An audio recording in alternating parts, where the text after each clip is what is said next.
In 1917, there were over 3,500 separate Jewish agencies in New York, including programs for the disabled, institutions working with at-risk children, and hospitals. That's a lot of agencies.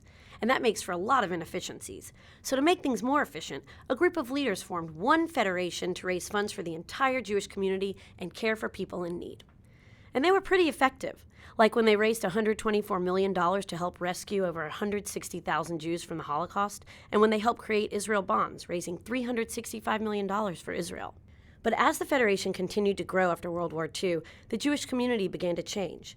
Slowly, Jews started gaining affluence and influence, no longer limited by the schools they could attend, the jobs they could secure, the neighborhoods they could live. But while things were moving forward in one direction, there was major concern around where the community was headed. In 1992, the National Jewish Population Study found that rates of intermarriage had reached 52%. For many, what the Jewish community had to offer was no longer compelling. So some visionary volunteers asked a bold question. What if Jewish education was just as important as helping those in need?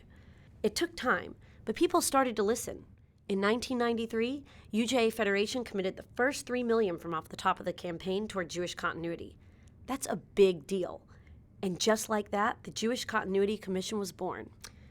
At first, the commission invested in the traditional things that everyone knew had an impact on Jewish identity: camps, Jewish day schools, and synagogues. But it soon became clear that giving funds to the usual suspects wasn't enough. For the commission to truly meet the needs of a changing community, they had to innovate.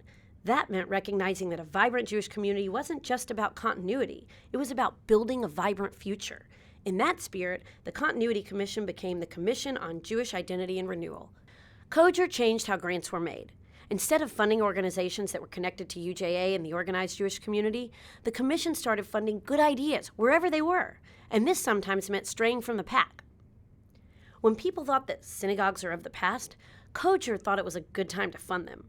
When the Jewish community was focused on rescuing and resettling Jews from the former Soviet Union, COJIR invested in those Jews that decided to stay.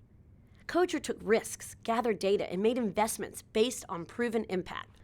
COJIR's grant-making model was so successful that it was eventually adopted by UJA Federation as a whole. As the community has changed over the last 20 years, COJIR has continued to innovate right along with it. When the commission felt that young people were searching for Jewish meaning outside of institutional settings, COJIR started investing in entrepreneurial programs that broadened the Jewish community's reach. They even gave money to Heeb magazine, which had an issue on nude bubbies. Some of us wish we could forget that. Our lay leaders were really gutsy and took major risks to decide what the Jewish community should support. They didn't just establish COJIR as one of the pioneers in Jewish education, they seeded an entire field. Today, Jewish education is a communal priority throughout the Federation system.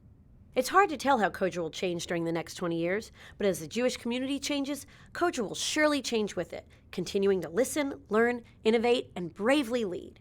Here's to the next 20 years of revolution in Jewish education.